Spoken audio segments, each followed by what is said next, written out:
Apakah Anda pernah bertanya-tanya bagaimana cara Warren Buffett memilih saham? Hari ini, kita akan membedah salah satu saham retail terkemuka di Indonesia menggunakan metode analisis fundamental yang digunakan oleh para investor hebat.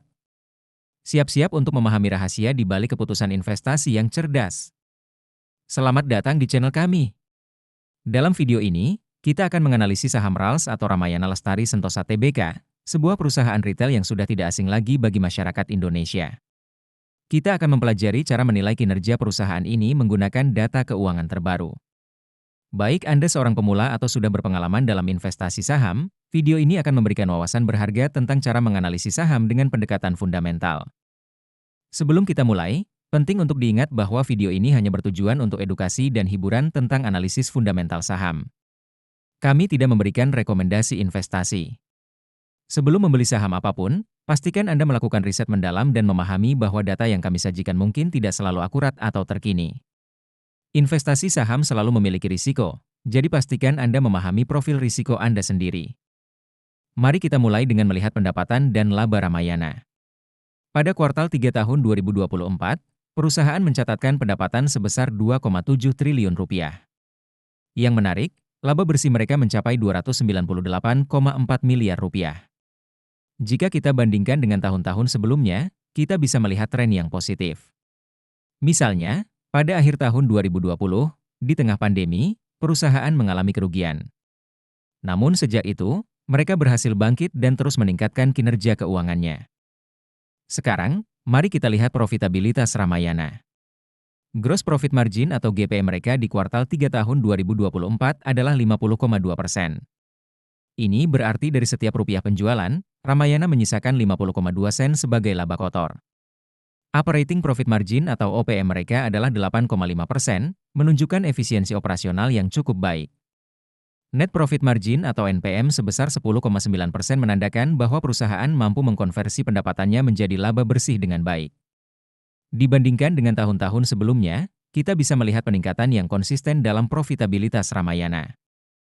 Beralih ke posisi keuangan, Ramayana memiliki aset total sebesar 4,4 triliun rupiah pada kuartal 3 tahun 2024. Ekuitas mereka tercatat sebesar 3,5 triliun rupiah. Yang menarik, liabilitas mereka hanya 933 miliar rupiah, jauh lebih rendah dari ekuitas. Ini menunjukkan bahwa Ramayana memiliki struktur modal yang sangat konservatif, dengan ketergantungan yang rendah pada utang. Berbicara tentang kesehatan perusahaan, Ramayana memiliki debt-to-equity ratio atau DER sebesar 0. Ini berarti perusahaan tidak memiliki utang yang signifikan, yang sangat bagus untuk kesehatan keuangan jangka panjang. Equity multiplier atau M mereka adalah 1,2, menunjukkan bahwa sebagian besar aset perusahaan dibiayai oleh ekuitas pemegang saham, bukan utang. Ini memberikan fleksibilitas keuangan yang besar bagi Ramayana dan mengurangi risiko kebangkrutan. Kinerja manajemen Ramayana dapat dilihat dari Return on Equity atau ROE dan Return on Assets atau ROA mereka. Pada kuartal 3 tahun 2024, ROE Ramayana adalah 6,6%, sementara ROA mereka 5,2%. Meskipun angka-angka ini tidak terlalu tinggi, mereka menunjukkan peningkatan yang konsisten dari tahun-tahun sebelumnya, terutama jika dibandingkan dengan masa pandemi. Ini menandakan bahwa manajemen berhasil meningkatkan efisiensi penggunaan aset dan ekuitas perusahaan.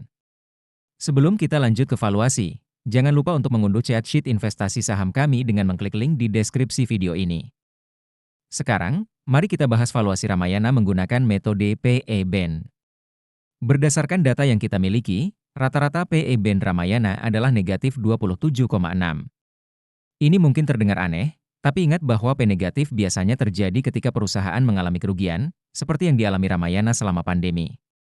Saat ini, dengan harga saham Rp372, Ramayana diperdagangkan jauh di atas nilai wajarnya menurut PE-BAND. Namun, kita perlu berhati-hati dalam menginterpretasikan ini karena adanya distorsi akibat kerugian di masa lalu. Mari kita lihat valuasi menggunakan PB-BAND. Rata-rata PB-BAND Ramayana adalah 1,1. Dengan harga saat ini di Rp372, saham ini diperdagangkan dengan margin of safety sekitar 52%. Ini berarti, menurut PB-BAND, saham Ramayana saat ini undervalued atau dinilai terlalu rendah oleh pasar. Namun, ingatlah bahwa valuasi ini harus dipertimbangkan bersama dengan faktor-faktor lain seperti prospek pertumbuhan dan kondisi industri retail secara keseluruhan.